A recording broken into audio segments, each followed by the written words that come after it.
Why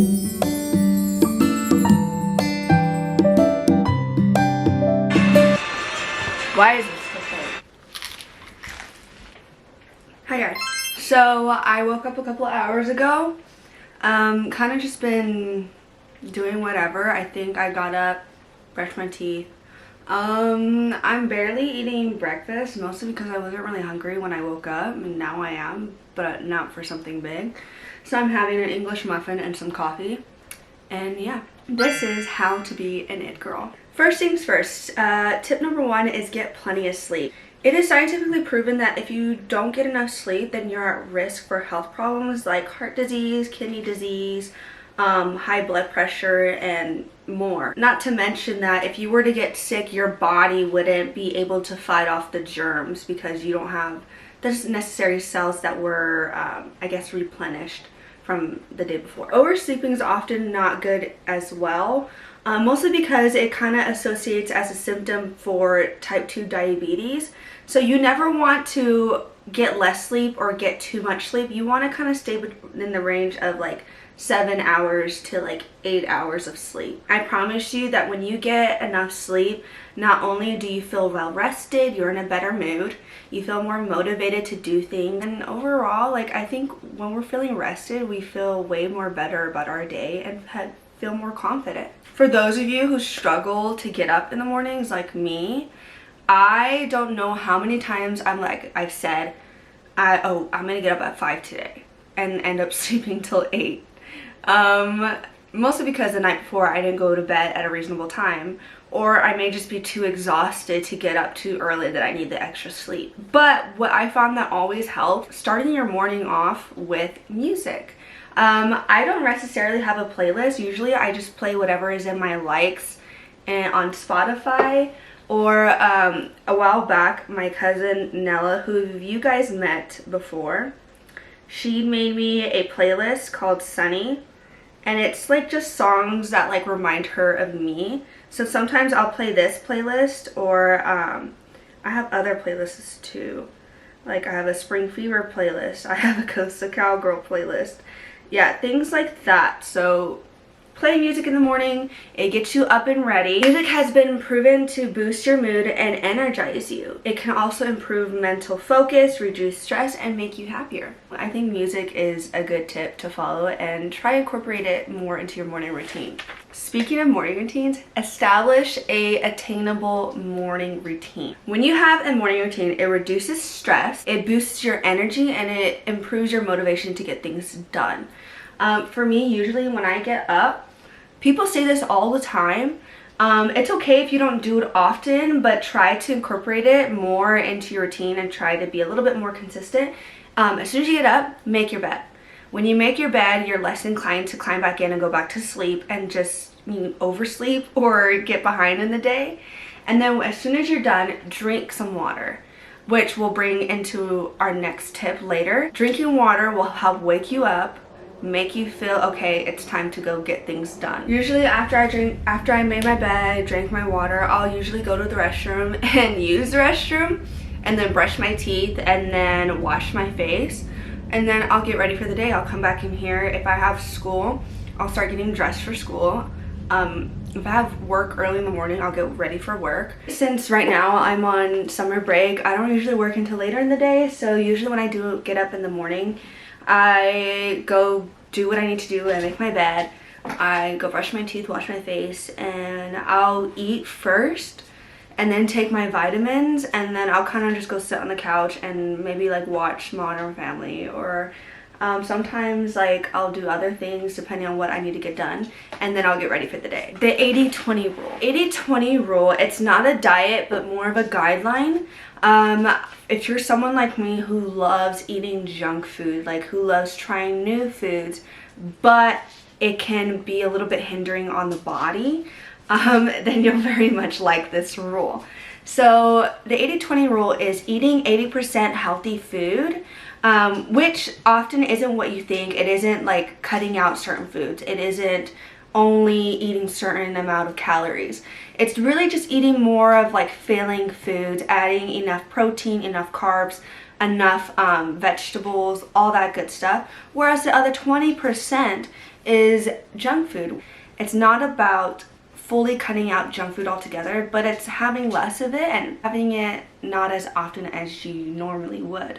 For example, like yesterday morning, I wasn't really feeling having like a heavy breakfast, mostly because it was the second day of my cycle, and usually the first 2 days I'm very heavy.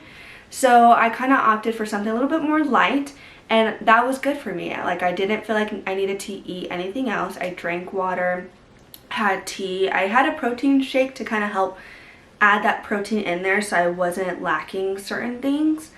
And then later in the day, I went and had lunch with my friend Alex, and I had a burger and some fries and a soda, which is fine. You know, I didn't really overdo it. Like, I didn't get like another refill of soda. I didn't buy more fries or more junk food.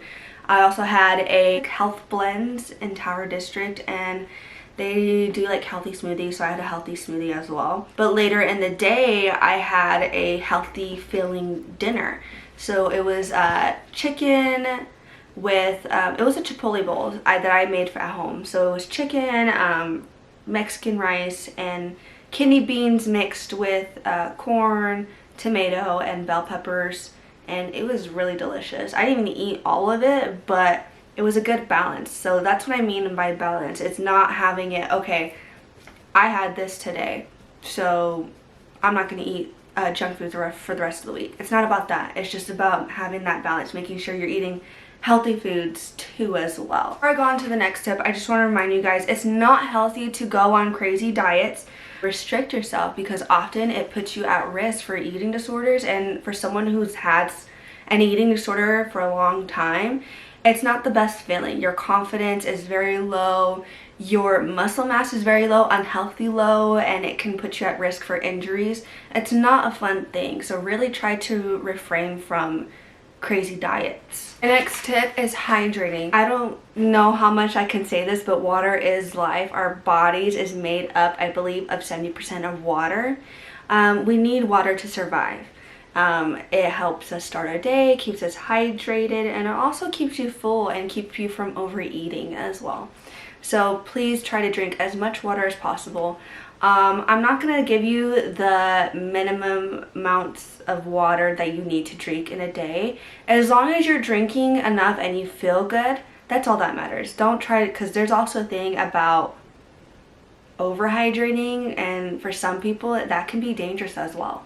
So just drink as much water as you can at your own pace. My sixth tip for you guys is start a hobby. Do something you like. Just being on social media all day isn't fun. Not to mention, it doesn't help your brain as well. We as adults, our brain is still growing until we hit the age 25.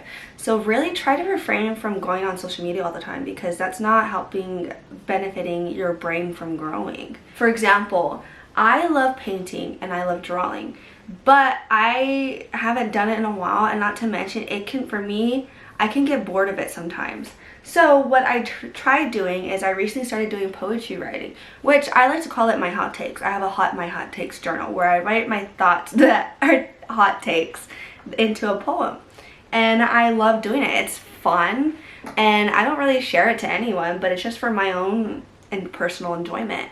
Not to mention, I've said this for years, as Native Americans, we bead a lot of jewelry, and I hate beading, because when I first tried doing it, I wasn't good at it. I didn't have the patience for it, and I just haven't done it since then. This past week, I was at a staff training, and I beaded my first 2 pair of earrings, and it was kind of tedious and you had a lot of patience for it. But I'm at an age now to where I do have enough patience for this sort of thing, so I actually sort of enjoy it, and I think I might continue doing it. So bring up a hobby that you like to do. Don't spend all your time on social media, because it's not going to benefit you in the end. My next tip for you guys is exercise. Any exercise is good, and the reason why, it doesn't matter what you do as long as you're getting in your movement. Not only does exercise strengthen your muscles and your joints, it's a form of reducing stress and depression. I don't know about you guys, but when I have a stressful day, I resort to exercise because I get all that frustration out, all that stress out, and I feel more relaxed. I feel more at ease, and I can get the rest that I need. Not to mention, it makes everyone feel good about themselves when they exercise. Well, for women, it is different because depending on where you're at in your cycle, the type of exercise you need to do that will benefit your body during that time. The 4 seasons, there's the winter, there's the spring, there's the summer, and then there's the fall. In each of those phases, you have to eat certain amounts of foods, you have to do certain types of workouts. When you're in your menstrual cycle phase, the winter phase, light exercise is the best. When you do heavy things, it makes you feel worse. Women, we lose a lot of blood during our cycle, and we need to conserve our energy. Rather than doing high intensity workouts, we should be doing stuff like walking or low intensity workouts such as mat Pilates. That will be beneficial. And then when you get to your spring phase, you can start picking up the pace little by little. Summer, you can do your high intensity workouts, and then fall is when you start to die down, just start resorting to yoga or just walking, preparing yourself for your menstrual cycle phase. It all depends what phase you're in, but the whole point is you want to make sure you're getting exercise for each phases of your cycle. My next tip for you guys is also establishing a night routine. Eat dinner, take a shower, cleanse your body, your face of the day that you had, and then come into your room, pick out the clothes that you want to wear the next day, prepare your backpack or your purse or whatever you carry with you, prepare your bed, make sure there's nothing on your bed, clean up your room. For me, I like to clean up my room the day before because I get anxiety when I see a messy room, because I'm like, okay, I'm gonna come home and I can't go straight and rest on my bed. I'm gonna be stressed out and I'm gonna have to clean up my room, and then that's just not gonna benefit me in any way. My last tip is just be the best you can be. Don't try to be someone else when there's only one you in this world. The tips that I gave you guys is only going to help find that confidence that you're needing to help you feel good about life. It's not about changing your identity, it's just about amplifying it. That's all the tips I have for you guys, and I hope you enjoyed this video. See you next time. Peace.